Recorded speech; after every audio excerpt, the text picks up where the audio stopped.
Hi everyone, I'm Danielle Denise and I'm here to tell you 5 things you should know before starting nursing school in 2020.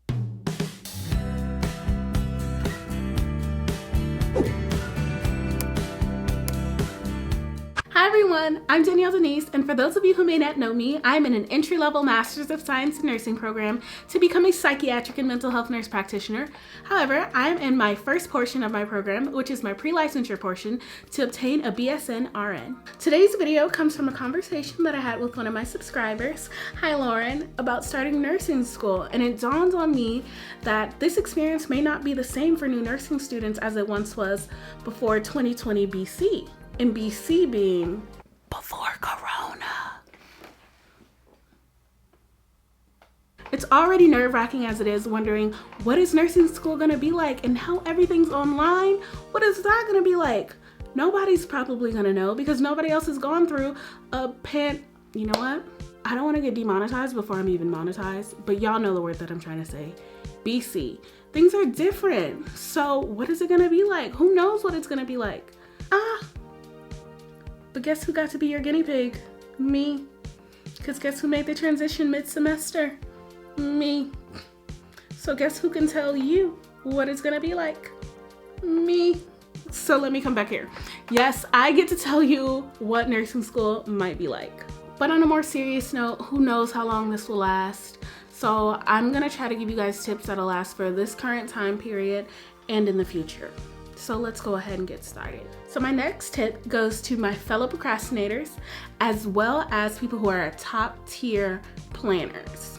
All of our organization and time management skills have to go up like 10 more notches. The traditional setting of going to lecture, going to clinicals, and having somewhere physically to be really knocked out the procrastination for me, because we really always had something to do, somewhere to be, something that was due, or something that needed to be done. There was always something. But something about going online has taken it from that, like everything's still in place. But now it's like, oh, I feel like I have all the time in the world. I'm always home. I can stay up as late as I need to get things done. I can do whatever I want, whenever I want, and it's gonna get done. But there's no structure. So there leaves room for things to kind of slip through the cracks. And even if you are a super plannerific person, there's room for even you to slip between the cracks because you're at home. You're comfortable. This is your place of rest. And that's something else that I want to get into about planning a schedule. You need time for you, and that's something that they stress for us a lot. So what I recommend, because our planning schedules need to go up like 10 more notches, my recommendation is for you to base your schedule off of your class schedule. It sounds like it should go without saying, but start blocking out your schedule from when you're going to be in class, because you're going to do Zoom lectures or Google Hangouts or something, and Zoom clinicals or Google Hangout clinicals, simulations, all of that.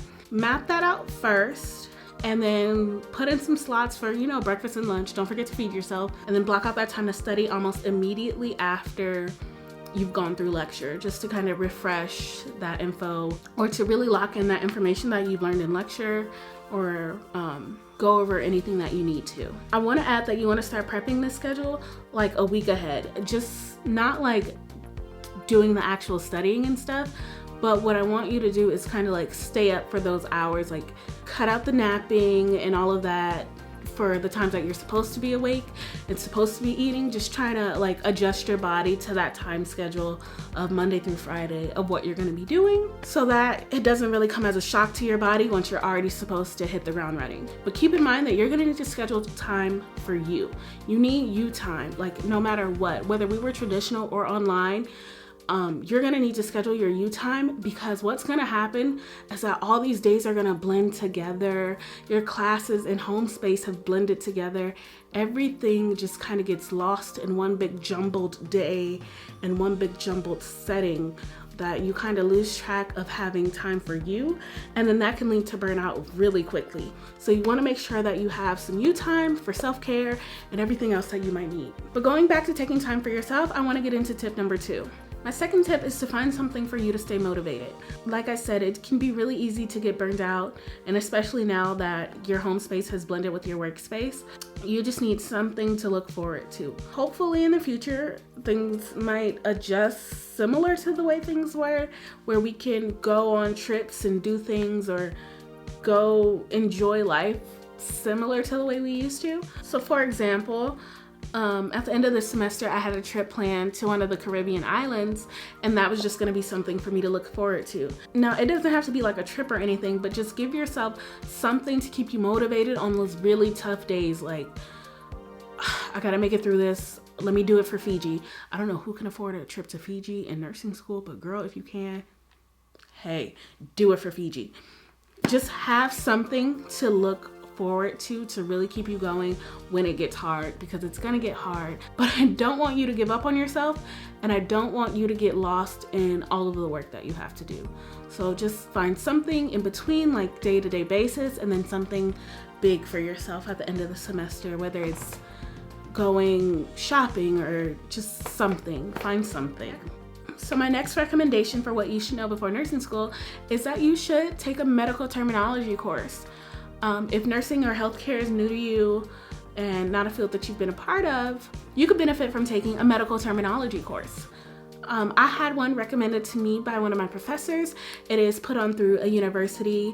I can't remember the name right now, so I'm going to leave the link in the description. It is completely free unless you want a certificate, which you won't really need. I mean, if you feel like you want to buy the certificate, feel free. But the class and the course is free. It just kind of brushes you up on everything. So I'll leave a link in the description for that. It's not an ad, not an affiliate link. It was just something that I did before I started classes, because you're gonna hear terms all the time thrown around and you're just gonna be like, wait, what? You don't want to be caught like that. Just at least familiarize yourself with some of the language or jargon that's going to be used. My next tip for something you should know, or something that might help in nursing school, is for those first few weeks you're going to be adjusting to classes and coursework and the way that you should study for these classes. So as you're adjusting to nursing school these first few weeks and kind of learning how to study for each of your classes, I just recommend like an umbrella way of studying for these courses. Just basically reading the book, skimming it a little bit, maybe if you get PowerPoints in advance, running through those, and then really focusing in lecture so that after lecture you can go back and relook at some of the heavy topics that your professor mentioned, or really clarifying anything that did not make sense. I also recommend checking out some videos like my How I Study for Med-Surg video, which I'll leave linked up above, or videos like that on YouTube that might really help. I really like Registered Nurse RN if you guys haven't found her already, so I recommend those videos as well. And then as you progress through your program, you'll kind of find out how you like to study and what it is that you like for each of these courses. And my last and final thing I feel like you should know before starting nursing school, in general, this is at any point, whether it's 2020 or 1995 or 2095, if this video is still on the internet and the internet is still a thing, I learned a very hard lesson. And this was something that I told myself that I would do, but for some reason, it just didn't dawn on me.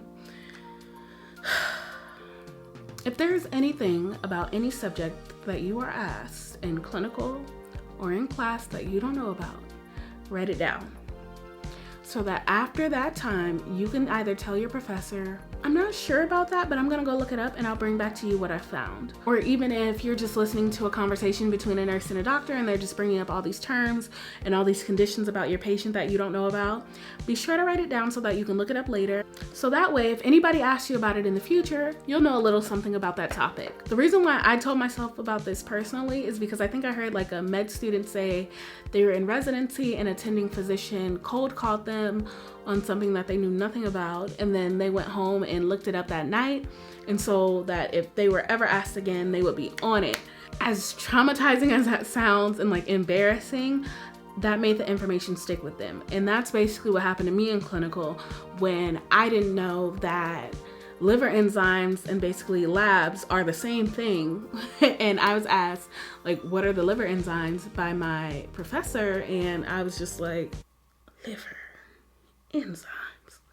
We have a liver. The liver has enzymes. Now I'll never forget what the liver enzymes are. And that's just where I'm at. Basically, my clinical instructor said that that happened to her as well, and that's why she will never forget her pancreatic enzymes, and that's why I will never forget pancreatic enzymes, and why I will never forget liver enzymes, and why I almost failed clinicals this semester. So if you want to hear about that, make sure you're subscribed to my channel. And make sure you follow that last tip, okay? So that doesn't happen to you. And if it does, you'll be prepared. You'll know what you're talking about. You'll at least have something so that you're not like a deer in headlights. So make sure you keep a little notebook of fun facts and things that you need to know and random topics that you're not sure about or you don't know. Keep a little notebook so that you can be on point. And if you're a future nursing student or new nursing student and you found this video to ease your mind about everything that's going on, you're gonna survive. It's gonna be fine. It's just a little different. Just give this video a thumbs up. And if you have any further questions, feel free to leave them down in the comments below and I will answer them as promptly as possible. So go ahead and stay safe, stay healthy, and I will see you all in my next video. Bye.